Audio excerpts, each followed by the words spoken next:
ಓಂ ಗುರುಭ್ಯೋ ನಮಃ. ಅಜ್ಞಾನತಿಮಿರಾಂಧಸ್ಯ ಜ್ಞಾನಾಂಜನಶಲಾಕಯ ಚಕ್ಷುರುನ್ಮೀಲಿತಮೇನ ತಸ್ಮೈ ಶ್ರೀ ಗುರವೇ ನಮಃ. ಅಜ್ಞಾನವೆಂಬ ಕತ್ತಲೆಯಿಂದ ಕೂಡಾಗಿದ್ದ ನನ್ನ ಕಣ್ಣುಗಳನ್ನು ಜ್ಞಾನದ ಬೆಳಕಿನಿಂದ ತೆರೆದಂತಹ ನನ್ನ ಆಧ್ಯಾತ್ಮ ಗುರುಗಳಿಗೆ ನಾನು ಮೊದಲಿಗೆ ನಮಸ್ಕರಿಸ್ತೇನೆ. ನಮಸ್ಸರ್ವೇಭ್ಯ.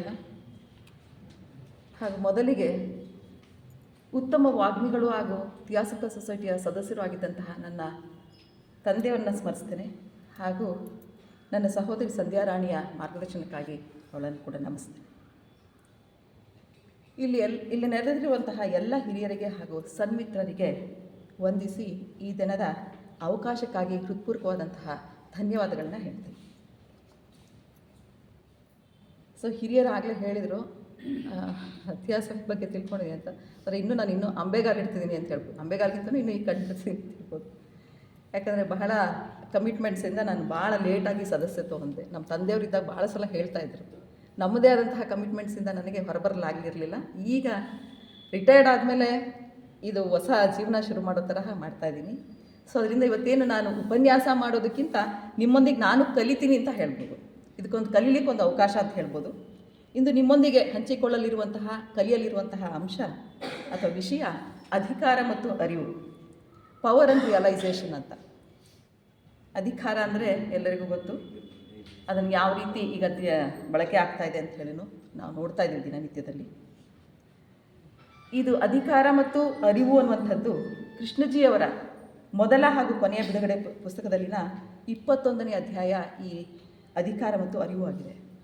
ಈ ಗ್ರಂಥವನ್ನು ಸ್ವತಃ ಕೃಷ್ಣಜಿಯವರೇ ಬರೆದಿರ್ತಾರೆ. ನಿಮಗೆಲ್ಲ ಈಗ ಆಲ್ರೆಡಿ ನೀವೆಲ್ಲ ನೋಡಿದ್ರೆಲ್ಲ ಹಿರಿಯರಿದ್ದೀರಿ ಮತ್ತು ಬಹಳಷ್ಟು ಥಿಯಾಸಫಿಕಲ್ ಸೊಸೈಟಿಗೆ ಬಂದು ಅಂದರೆ ಸವಸಿದ್ದೀರಿ ತಮ್ಮ ಪಾದಕೆಗಳನ್ನ ಅಂದ್ಕೊಳ್ತೀನಿ. ಕೃಷ್ಣಜಿಯವರ ತತ್ವಗಳು, ಆದರ್ಶ ಬೋಧೆಗಳು ಹೇಗಪ್ಪ ಅಂತ ಹೇಳಿದ್ರೆ ಅದು ತುಂಬ ಸುಲಭವಾಗಿ ಅನ್ನಿಸ್ತದೆ. ನನಗೂ ಅಷ್ಟೇ ಅರಿವು ಅಧಿಕಾರ ಅಂದರೆ ಎಷ್ಟೊಂದು ಸಿಂಪಲ್ ಆಗಿದೆಯಲ್ಲ ಅನ್ನಿಸ್ತಿತ್ತು. ಆದರೆ ಅದನ್ನು ಓದಿದಾಗ ಅವ್ರು ಹೇಳುವಂತಹ ರೀತಿ ಮನಮುಟ್ಟುವಂತೆ ಮತ್ತೆ ಮತ್ತೆ ಎಷ್ಟು ಸಲ ಓದಿದ್ರು ಸಹಿತ ಇನ್ನೂ ಹೊಸ ಹೊಸ ಆವಿಷ್ಕಾರ ಆಗ್ತಾ ಇರ್ತದೆ. ಅದು ತಮ್ಮೆಲ್ಲರಿಗೂ ಅನುಭವ ಆಗಿದೆ ಅಂತ ಭಾವಿಸ್ತೀನಿ.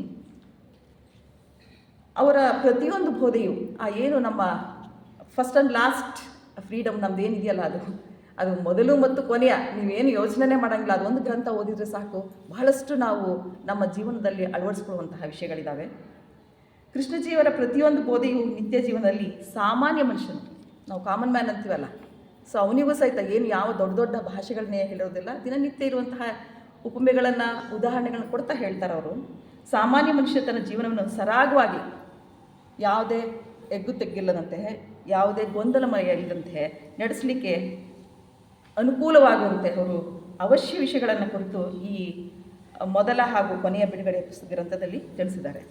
ಮತ್ತು ಅವ್ರು ಇನ್ನೊಂದು ಯಾವ ರೀತಿ ನೀವು ನೋಡ್ಬೋದು ಅವ್ರನ್ನ ಗ್ರಂಥವನ್ನು ಓದ್ತಾ ಇದ್ದಾರೆ ಅಂತ ಹೇಳಿದ್ರೆ, ಈಗ ನಮ್ಮಲ್ಲಿ ನಾನು ಎಜುಕೇಷನ್ ಡಿಪಾರ್ಟ್ಮೆಂಟಿಂದ ಬಂದಿದ್ದರಿಂದ ನಾವು ಈಗೆಲ್ಲ ಹೊಸ ಚೇಂಜಸ್ನ ಮಾಡಿದ್ದೀವಿ. ಮೊದಲೆಲ್ಲ ನಾವು ಕಲಿತಿದ್ದಾಗ ಏನು ಟೀಚರ್ ಏನು ಇಂಥ ಶುರು ಹಚ್ಕೊಳ್ತಿದ್ರು, ಅದನ್ನು ಬರ್ಸ್ತಿದ್ರು, ಅದನ್ನು ನಾವು ಓದ್ತಿದ್ವಿ. ಆದರೆ ಈಗೆಲ್ಲ ಏನಂದರೆ ಮಾಡಿಫಿಕೇಷನ್ಸ್ ಆಗಿದೆ, ನಮ್ಮ ಗಮನಕ್ಕೂ ಬಂದಿದೆ ಅನ್ಸುತ್ತೆ. Activity based teaching and also learning ಅಂತ. ಮಕ್ಕಳಿಗೆ ಕಲಿಕೆಗೆ ನಾವೇನು ಮಾಡ್ತೀವಿ, ಪೂರಕವಾದಂತಹ ವಾತಾವರಣವನ್ನು ಎನ್ವೈರ್ನ್ಮೆಂಟ್ನ ಸೃಷ್ಟಿಸ್ತೀವಿ ನಾವು. ಅಲ್ಲಿ ನಾವು ಪಾಠ ಹೇಳಲ್ಲ, ಪುಸ್ತಕ ಇಟ್ಕೊಂಡು ಓದೋದೇ ಕೇಳಿಸ್ಕೊಳ್ರೋ ಆ ಕಡೆ ನೋಡ್ಬೇಡಿ ಅನ್ನೋ ಥರ ಇಲ್ಲ. ಮಕ್ಕಳನ್ನ ಫುಲ್ ಫ್ರೀ ಬಿಡ್ತೀವಿ. ಬಿಟ್ಟಾಗ ಅವರ ಕಲಿಕೆಗೆ ಅವರ ಏನು ಅಂತರ್ದೃಷ್ಟಿ ಇರ್ತದೆ, ಅವರಲ್ಲಿ ಏನು ಒಳಗಡೆ ಏನು ಭಗವಂತ ನೀಡಿರ್ತಾನೆ ಇದನ್ನು ಏನಂತ ಹೇಳ್ತಾರೆ, ಚುರುಕುತನ ಆಗಲಿ ಆ್ಯಕ್ಟಿವಿಟಿ ಆಗಲಿ, ಅದನ್ನು ಹೊರಗೆ ಬರಲಿಕ್ಕೆ ಏನು ಬೇಕಲ್ಲ ಅದು ಮಾಡ್ತೀವಿ. ಅದರಿಂದ ಯಾವುದೇ ಒಂದು ಬೋಧೆಯನ್ನು ಮಾಡಬೇಕಾದ್ರೆ ಅದೇ ತತ್ವ ನಮ್ಮ ಕೃಷ್ಣಜಿಯವರು ಹೇಳಿರುವಂಥದ್ದು. Any teaching should not be taught but it should be facilitated. ಯಾವುದೇ ಒಂದು ನಾವು ಬೋಧೆಯನ್ನು ಮಾಡಬೇಕಾದ್ರೆ ಕೂತ್ಕೊಂಡೇ ದೊಣ್ಣೆ ಇಟ್ಕೊಂಡು ಮಕ್ಕಳಿಗೆ ಹೇಳ್ಕೊಡೋದಲ್ಲ. ಆ ಮಕ್ಕಳಿಗೆ ಪೂರಕವಾದಂಥ ವಾತಾವರಣವನ್ನು ಕಲ್ಪಿಸ್ಬಿಟ್ಟು ಅವ್ರಿಗೆ ಅನುಕೂಲಿಸ್ಬೇಕಷ್ಟೆ, ಅವ್ರಿಗೆ ಸಹಾಯ ಮಾಡಬೇಕಷ್ಟೆ, ಸಪೋರ್ಟ್ ಮಾಡಬೇಕಷ್ಟೆ. ಈಗ ನಮ್ಮೆಲ್ಲರ ಮನೆಯಲ್ಲಿ ನಾವು ನೋಡ್ತೀವಿ ಸಣ್ಣ ಸಣ್ಣ ಮಕ್ಕಳು ಎಷ್ಟೊಂದು ಅದ್ಭುತವಾದಂತಹ ಚುರುಕಿದಾರಪ್ಪ. ಅವ್ರ ವಿಷಯ ಅವರ ವಯಸ್ಸಿನಲ್ಲಿ ನಾವು 4-5 ವರ್ಷ ಅಂದರೆ ನಮಗೇನೂ ಗೊತ್ತಿರಲಿಲ್ಲ. We were so innocent and also ignorant. Actually innocent ಅನ್ನೋಕ್ಕಿಂತ ಅಷ್ಟೊಂದು ನಮಗೆ ಅಂಧಕಾರ ಇತ್ತೇನೋ ಮನಸ್ಸಿನಲ್ಲಿ ಅನ್ನಿಸ್ತದೆ.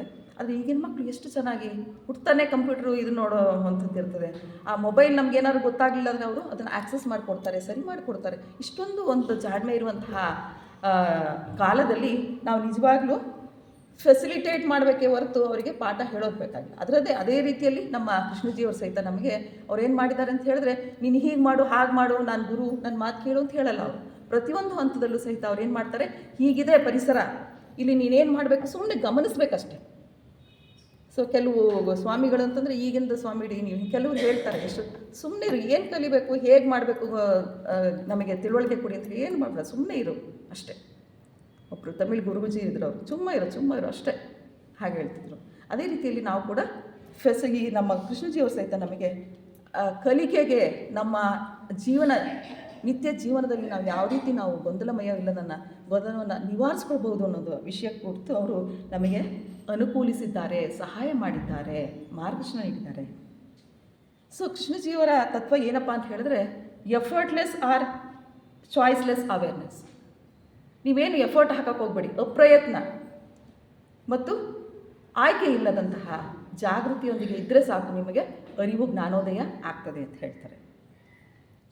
ಮತ್ತು ಇದನ್ನು ಈ ರೀತಿಯಾದಂಥ ಜಾಗೃತಿಯಿಂದ ನೀವೆಲ್ಲ ಸಾಧನೆಯನ್ನು ಅಥವಾ ನೀವು ನಿಮ್ಮ ಮುಕ್ತಿಯನ್ನು, ನಿಮ್ಮದೇನು ಮುಂದೆನ ಇದಿದೆಯಲ್ಲ ಅದನ್ನು ನೀವು ಸಾಧನೆ ಮಾಡಿ ಅಂತ ಹೇಳ್ಬಿಟ್ಟು ನಮಗೆಲ್ಲ ಹಾರೈಸ್ತಾರೆ ತನ್ಮೂಲಕ.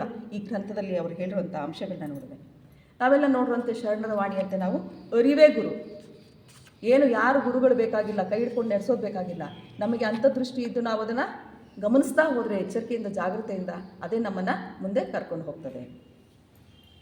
ಸೊ ಇವತ್ತಿನ ಈ ವಿಷಯದಲ್ಲಿ ನಾವು ಒಂದು 2 ಪದಗಳಿದೆ ನಮ್ಮದು. ಸೊ ಅದು ಆ್ಯಕ್ಚುಲಿ ಎಷ್ಟು ಬ್ರಾಡ್ ಆಗಿದೆ ಅಂದರೆ, ಅಧಿಕಾರ. ದೋ ಇಟ್ ಲುಕ್ಸ್ ವೆರಿ ಸಿಂಪಲಾಗಿ ಕಾಣಿಸಿದ್ರು ಸಹಿತ ಅಧಿಕಾರ ಇರ್ಬೋದು, ಅರಿವಿರ್ಬೋದು, ಅದರದೇ ಆದಂತಹ ಆಳವನ್ನು ಅದು ಹೊಂದಿದೆ, ಆಳವಾದಂಥ ಜ್ಞಾನವನ್ನು ಹೊಂದಿದೆ. ಸೊ ಮತ್ತು ಕೃಷ್ಣಜಿ ಅವ್ರನ್ನ ನಾವು ಮುಂದೆ ಹೋಗೋಕ್ಕೆ ಮೊದಲು ಒಂದು 3 ಅವರ ನುಡಿಮುತ್ತುಗಳನ್ನ ನಾವು ನೋಡಿದ್ರೆ ಆ ಬೆಳಕಿನಲ್ಲಿ ನಾವು ಮುಂದೆ ಸಾಗ್ತಾ ಹೋಗ್ಬೋದು. ಒಂದು ಅವ್ರು ಏನು ಹೇಳ್ತಾರೆ ಅಂತ ಹೇಳಿದ್ರೆ, ಅವ್ರು ಯಾವಾಗಲೂ ನಾನು ಕೃಷ್ಣಮೂರ್ತಿ, ನಾನು ಒಳ್ಳೆ ಇವನು ಸ್ಪೀಕರು, ನಾನು ತಮ್ಮ ವಿಶ್ವಗುರು ಅಂತ ಹೇಳಿ ಅವ್ರನ್ನ ಮಾಡಿದ್ರಲ್ಲ, ಆ ರೀತಿ ಅಂತ ಯಾವತ್ತೂ ಹೇಳಲ್ಲ. ಸ್ಪೀಕರ್ ಸೇಸ್ ಅಂತಾರೆ, ಭಾಷಣಕಾರ ಈ ರೀತಿ ಹೇಳ್ತಾರೆ ಅಂತ ಹೇಳಿ.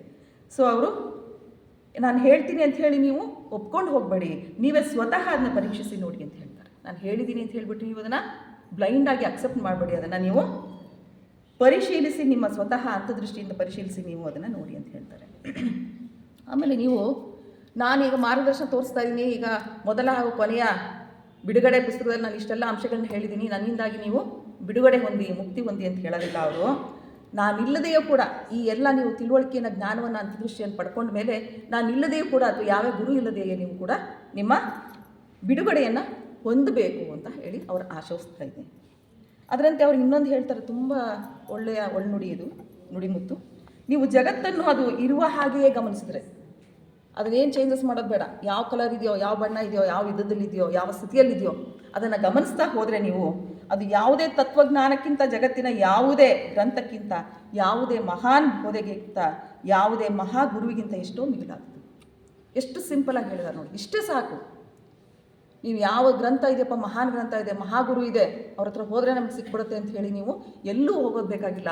ನಿಮ್ಮ ಅರಿವು, ನೀವು ಆ ಏನು ಯಥಾರ್ಥದ ರೀತಿಯಲ್ಲಿ ಇರುವಂತಹ ವಸ್ತುಗಳು ಇರ್ಬೋದು, ಯಾರೇ ಇರ್ಬೋದು, ಅದು ಇರುವಂತೆಯೇ ಅದನ್ನು ನೀವು ಗಮನಿಸ್ತಾ ಹೋದರೆ ನಿಮಗೆ ಅದಕ್ಕಿಂತ ಮಿಗಿಲಾದಂತಹ ಯಾವುದೇ ಒಂದು ಶಕ್ತಿ ನಿಮ್ಮನ್ನು ಕಳ್ಕೊಂಡು ಹೋಗೋದಿಲ್ಲ ಅಂತ ಹೇಳ್ತಾರೆ. ಆಮೇಲೆ ಇವ್ರದ್ದು ತತ್ವಗಳೆಲ್ಲ ಹೇಗಿದೆ ಅಂತ ಹೇಳಿದ್ರೆ, ಕೃಷ್ಣಜಿ ಅವ್ರದ್ದು though it looks very simple ಇದ್ದರೂ ಕೂಡ ಅದೆಲ್ಲ ಸೈಂಟಿಫಿಕ್ ಬೇಸ್ ಮೇಲೆ, ಒಂದು ವೈಜ್ಞಾನಿಕವಾದಂತಹ ತಳಹದಿ ಮೇಲೆ, ಒಂದು ಮನೋವಿಜ್ಞಾನ, ಸೈಕಲಾಜಿಕಲ್ ತಳಹದಿ ಮೇಲೆ ಇದೆ ಅದನ್ನು ನೀವು ನೋಡ್ತಾ ಹೋದರೆ. ಯಾಕಂದರೆ ಇನ್ಸೈಟ್ಫುಲ್ ಲರ್ನಿಂಗ್ ನಾವು ನೋಡ್ತೀವಿ. ಈ ಏನು ನಾವು ಸೈಕಾಲಜಿಸ್ಟ್ ಹೇಳ್ತಾರಲ್ಲ ಕೊಹ್ಲಾರಿ ಹೇಳ್ಬೇಕಾದ್ರೆ ಏನು ಹೇಳ್ತಾರೆ ಅಂತ ಹೇಳಿದ್ರೆ, ಅಂತರ್ದೃಷ್ಟಿಯಿಂದ ನೀವು ಯಾವ ರೀತಿಯಾದಂಥ ಕಲಿಕೆ ಆಗ್ತದೆ ಅಂತ ಹೇಳೋದನ್ನು ನಮ್ಮ ಕೃಷ್ಣಜಿಯವರು ಅದನ್ನು ಆ ತಳಹದಿಯಲ್ಲಿ ಮೇಲೆಯೇ ಅವರು ಹೇಳ್ತಾ ಹೋಗ್ತಾರೆ. ಮತ್ತು ಇವರು ಇನ್ನೊಂದು ಏನಪ್ಪ ನೋಡ್ತೀವಿ ಬೋಧೆಯಲ್ಲಿ ಅಂತ ಹೇಳಿದ್ರೆ, ಆದಿಶಂಕರಾಚಾರ್ಯರ ನಾವೇನು ನೋಡ್ತೀವಲ್ಲ ಅದ್ವೈತ ತತ್ವ, ದೇವರು ಬೇರೆ ನಾವು ಬೇರೆ ಇಲ್ಲ, ನಾವು ದೇವರ ಒಂದು ಅಂಶವೇ ಅನ್ನುವಂತಹ ರೀತಿಯಲ್ಲಿ ಅವರು ನಮಗೆ ಜ್ಞಾನವನ್ನು ಉಂಟು ಮಾಡ್ತಾ ಹೋಗ್ತಾರೆ. ಸೊ ಈಗ ಮೊದಲಿಗೆ ನಾವು ಹಾಗಾದರೆ ಇಷ್ಟೊಂದು ಈ ಪೀಠಿಕೆಯೊಂದಿಗೆ ಈಗ ನಾವು ಈ ಅಧಿಕಾರ ಅಂದರೆ ಏನು, ಅಧಿಕಾರ ಎಲ್ಲ ಸಿಂಪಲ್ ಆಗಿದೆ, ಎಲ್ಲರಿಗೂ ಗೊತ್ತು, ಎಲ್ಲರಿಗೂ ಬೇಕು ಕೂಡ. ಯಾರಿಗೆ ಬೇಡ ಅಧಿಕಾರ? ಪ್ರತಿಯೊಬ್ಬರಿಗೂ ಅಧಿಕಾರ ಬೇಕೇ ಬೇಕು, ಯಾವುದೇ ಹಂತದಲ್ಲಿ ಇರ್ಬೋದು. ಅಥವಾ ಹೊರಗಡೆ ನಾವು ತೋರ್ಸೋಕ್ಕಾಗಲ್ಲ ಅಂದರೆ ಅಟ್ಲೀಸ್ಟ್ ನಮ್ಮ ಮನೆಯಲ್ಲಾದರೂ ನಮಗೆ ಅಧಿಕಾರ ಬೇಕೇ ಬೇಕು. ಆ ರೀತಿಯಲ್ಲಿ ಇದರದ್ದು ಡಿಕ್ಷನರಿ ಮೀನಿಂಗ್ ನೋಡ್ತಾ ಹೋದರೆ ಪವರ್, ಶಕ್ತಿ, ಅಧಿಕಾರ, ಸಾಮರ್ಥ್ಯ, ಬಲ, ಪ್ರಧಾನ ಇವೆಲ್ಲ ಇದೆ. ಈ ಪದಗಳನ್ನು ಲ್ಯಾಟಿನ್ ಪದದಿಂದ ಇದು ಡಿರೈವ್ ಆಗಿದೆ, ಕೊಟೇರ್ ಅಂತ ಹೇಳಿ, ಟು ಬಿ ಏಬಲ್ ಅಂತ ಕೊಟೇರ್ ಅನ್ನುವಂತಹ ಮೀನಿಗೆ. ಸೊ ಮತ್ತು ಅದು ಸಾಮಾನ್ಯ ಅರ್ಥ ನೋಡೋಕ್ಕೆ ಹೋದಾಗ ಕಂಟ್ರೋಲ್ ಇರ್ಬೋದು, ಬೇರೆಯವ್ರ ಮೇಲೆ ನಾವು ಅಧಿಕಾರವನ್ನು ಚಲಾಯಿಸಿರ್ಬೋದು, ಅಥವಾ ಸಾಮರ್ಥ್ಯ ಇರ್ಬೋದು, ಕೆಪಾಸಿಟಿ ಇರ್ಬೋದು, ಅಥಾರಿಟಿ ಇರ್ಬೋದು. ಅದ್ರ ಜೊತೆಗೆ ಇನ್ನೊಂದಷ್ಟು ಒಳ್ಳೆಯ ಅಂಶಗಳು ಇದೆ. ಯಾವ ರೀತಿ ಅಂದರೆ ಎಲೆಕ್ಟ್ರಿಕಲ್ ಪವರ್ ಇರ್ಬೋದು, ಮೆಕ್ಯಾನಿಕಲ್ ಪವರ್ ಇರ್ಬೋದು. ಇವೆಲ್ಲ ನಮಗೆ ಜೀವನಕ್ಕೆ ಅತಿ ಅವಶ್ಯವಾಗಿರಬೇಕು ಅಂತಾರೆ, ಅಂದರೆ ಪಾಸಿಟಿವ್ ಆಗಿ ಇರುವಂಥದ್ದು.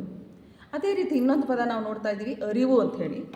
ರಿಯಲೈಸೇಷನ್, ಈ ಪದವು ಕೂಡ ಒಂದು ಫ್ರೆಂಚ್ ಪದದಿಂದ ಬಂದಿದೆ, ರಿಯಲೈಸರ್ ಎನ್ನುವಂಥದ್ರಿಂದ. ಟು ಮೇಕ್ ರಿಯಲ್ ಅನ್ನುವಂಥ ಅರ್ಥದಿಂದ ಅದು ಬರ್ತದೆ. ಸಾಕ್ಷಾತ್ಕಾರ ಇರ್ಬೋದು, ಮನವರಿಕೆ ಇರ್ಬೋದು, ಅರಿವು ಇರ್ಬೋದು, ಜಾಗೃತಿ ಇರ್ಬೋದು, ಈ ಎಲ್ಲ ಅರ್ಥವನ್ನು ಅದು ಒಳಗೊಂಡಿದೆ. ಈ ಅಧಿಕಾರ ಮತ್ತು ಅರಿವು ಅಂತ ಏನು ನಾವು ನೋಡ್ತಿದ್ದೀವಿ, ಇದು ಯಾಕಿದೆ ಎರಡನ್ನ ಸೇರಿಸಿದ್ದಾರೆ ಗುರೂಜಿ? ಅರಿವು ಅನ್ನುವಂಥ ಒಂದು ಪ್ರತ್ಯೇಕ ಚಾಪ್ಟರ್ ಇದೆ, ತಾವೆಲ್ಲ ಓದಿದ್ದೀರಿ ಅಂತ ಭಾವಿಸ್ತೀನಿ ಗ್ರಂಥವನ್ನು. ಅದರಲ್ಲಿ ಅರಿವಿನ ಬಗ್ಗೆನೇ ಒಂದು ದೊಡ್ಡ ಚಾಪ್ಟರ್ನ ಮಾಡಿದ್ದಾರೆ ಯಾರು ಗುರುಗಳು, ಕೃಷ್ಣಜಿಯವರು. ಸೊ ಹಾಗಾದರೆ ಇವೆರಡು ಸೇರಿಸಿ ಒಂದು ಅಧ್ಯಾಯ ಇರೋದಕ್ಕೆ ಏನು ಉದ್ದೇಶ ಅಂತ ಹೇಳಿದಾಗ, ಅಧಿಕಾರವನ್ನು ನೀವು ವಿತ್ ರಿಯಲೈಸೇಷನ್, ವಿತೌಟ್ ರಿಯಲೈಸೇಷನ್ ನೋಡಬೇಕು. ಇದು ಒಂದಕ್ಕೊಂದು ಪೂರಕವಾದಂತಹ ಪದಗಳು. ಯಾವುದು? ಅಧಿಕಾರ ಮತ್ತು ರಿಯಲೈಸೇಷನ್. ಅಧಿಕಾರವನ್ನು ನೀವು ಅರಿವಿನಿಂದ, ಅಧಿಕಾರ ನನಗೆ ಸಿಕ್ಕಿರೋದೇ ಒಂದು ದೊಡ್ಡ ಇದಪ್ಪ ಅಂತ ತಿಳ್ಕೊಂಡು, ಅವಕಾಶ ಅಂತ ತಿಳ್ಕೊಳೋದ್ರಿಂದ ನೀವು ಪಾಸಿಟಿವ್ ಆಗಿ ಅರಿವಿನಿಂದ ಗಮನಿಸ್ತಾ ಹೋಗ್ತೀವಿ. ನೀವು ಅದನ್ನು ಚಲಾಯಿಸಿದಾಗ ಅದರಿಂದ ಒಳ್ಳೆಯ ಉತ್ತಮ ಕಾರ್ಯಗಳು ಆಗ್ತದೆ. ಅರಿವಿಲ್ಲದ ಅಧಿಕಾರ ಏನಾಗ್ತದೆ? ಸಿಕ್ತಪ್ಪ ಅಧಿಕಾರ ಅಂತ ನನ್ನಲ್ಲಿರುವಂಥ ವೀಕ್ನೆಸಸ್ನ ಮುಚ್ಚಿಕೊಂಡು ನಾನು ಅಧಿಕಾರ ಚಲಾಯಿಸಕ್ಕೆ ಹೋದಾಗ ಏನಾಗ್ತದೆ? ನನಗೆ ಸಿಕ್ಕಿರುವಂಥ ಅಧಿಕಾರ ಯಾವ ರೀತಿ ಆಗ್ತದೆ ಅಂದರೆ, ಮಂಗನ ಕೈಗೆ ಮಾಣಿಕ್ಯ ಕೊಟ್ಟಂಗೆ ಅಂತ ಹೇಳ್ತಾರಲ್ಲ, ಆ ರೀತಿ ಆಗಿಬಿಡ್ತದೆ. ಸಿಕ್ಕಿದ್ದೇ ಸಾಕು ಅಂಥೇಳಿ ಯದ್ವಾ ತದ್ವಾ ಅದರಿಂದ ದುರುಪಯೋಗ ಮಾಡಿಕೊಳ್ಳುವಂಥದ್ದು. ಸೊ ದಿನನಿತ್ಯ ನಾವು ಪ್ರತಿಯೊಬ್ಬರ ಮನೆಯಲ್ಲೂ ಸಹಿತ ಈ ಅಧಿಕಾರವನ್ನು ಚಲಾಯಿಸೋದು ಅಥವಾ ಅದನ್ನು ನಾವು ದಿನನಿತ್ಯ ಅದನ್ನು ನೋಡ್ತೀವಿ, ಅದನ್ನು ಬಳಸ್ತೀವಿ ಕೂಡ. ಸೊ ಒಂದು ಮನೆಯ ವಾತಾವರಣದಲ್ಲಿದ್ದಾಗ ನಿಮ್ಮ ಮನೆಗಳಲ್ಲಿ ನಾವೇನು ಮಾಡ್ತೀವಿ?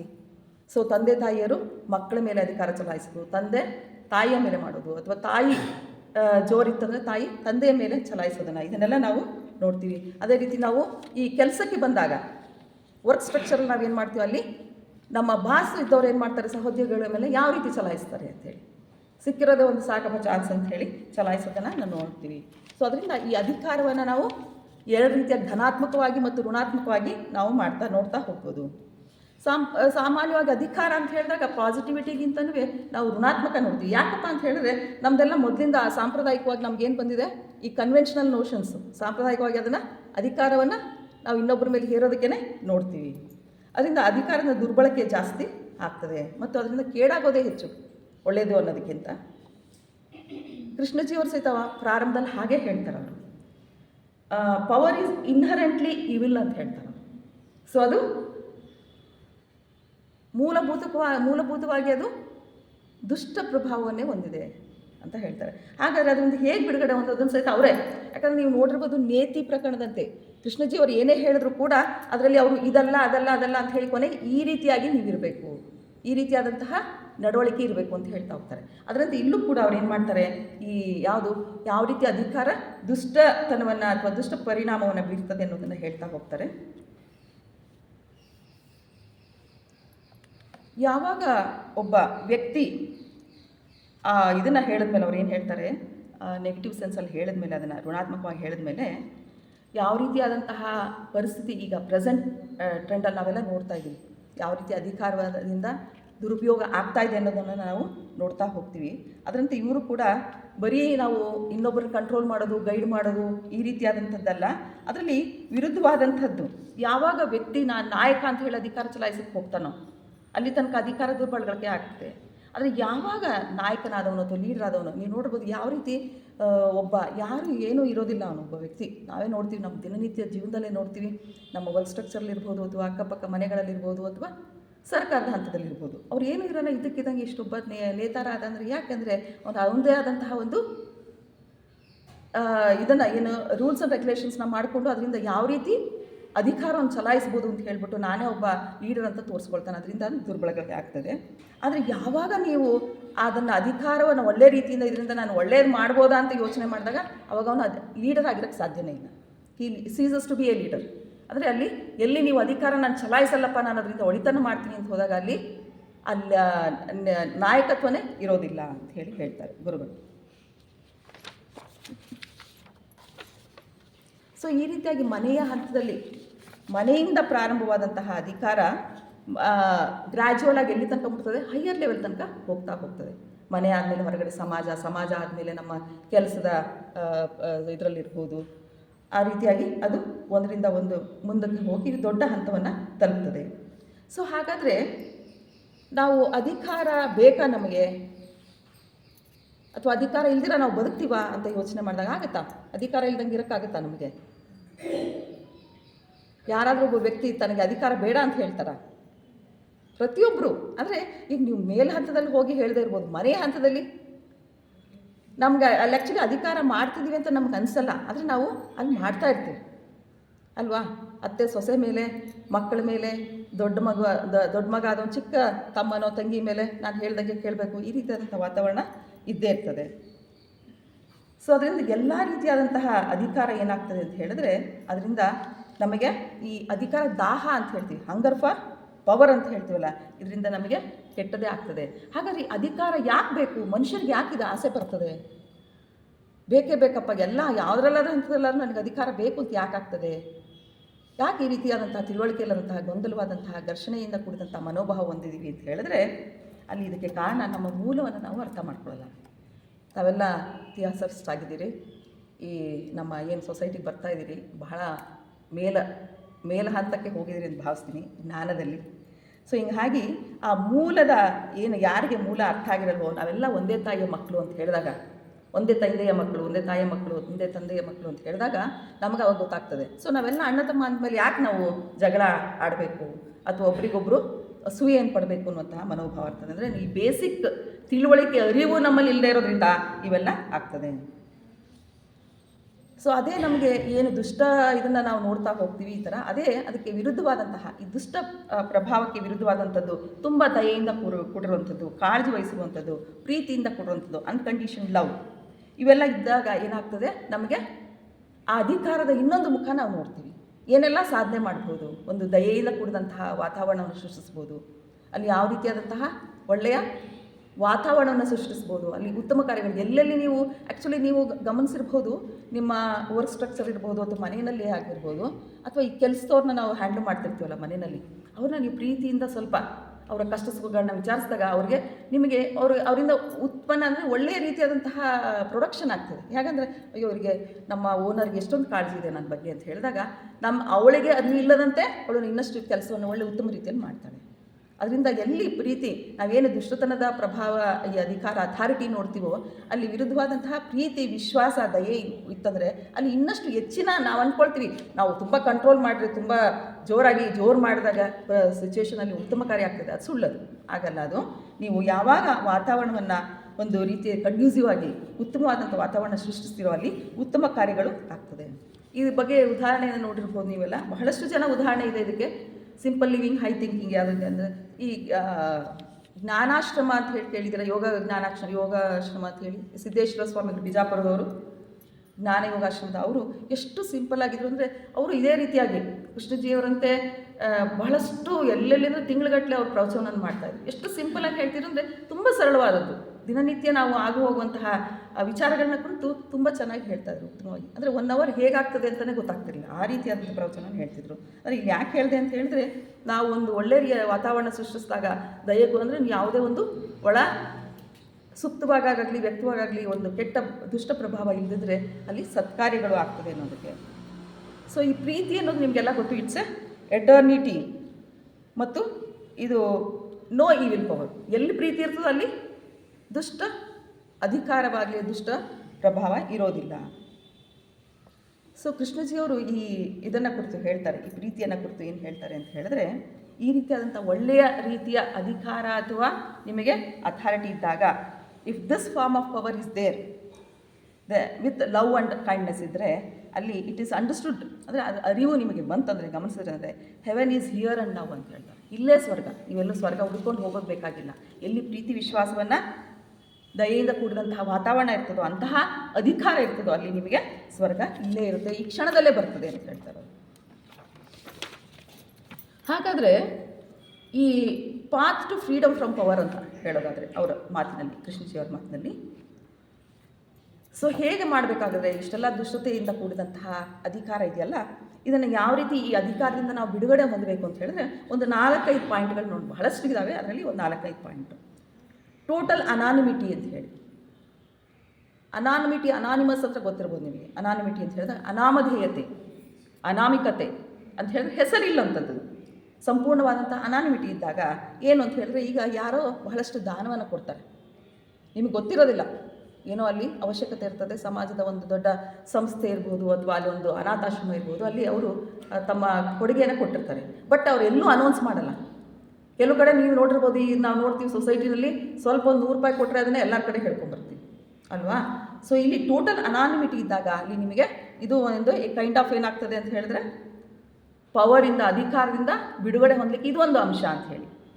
ಸೊ ಈ ರೀತಿಯ ಕೆಲಸ ಎಲ್ಲ ನಾವು ಕೇಳಿದ್ವಿ, ಹಿರಿಯರೆಲ್ಲ ಹೇಳುವಂಥದ್ದು, ನಾವು ಬಲಗೈಯಲ್ಲಿ ಕೊಟ್ಟದ್ದನ್ನು ಎಡಗೈ ಸಹಿತ ಗೊತ್ತಾಗಬಾರ್ದು, ಆ ರೀತಿಯಾದಂತಹ ದಾನವನ್ನು ಮಾಡಬೇಕು ಅಂತ ಹೇಳ್ತೀವಿ. So this is also one of the point. ಯಾವುದಕ್ಕೆ? Path to freedom from power ಅಂತೇಳಿ, ಅಧಿಕಾರದಿಂದ ಬಿಡುಗಡೆ ಹೊಂದಲಿಕ್ಕೆ ಇದು ಒಂದು.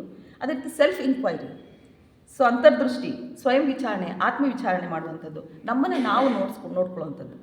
ಸೊ ಇದರಿಂದನೂ ಸಹಿತ ನಾವು ಏನು ಮಾಡ್ಬೋದು?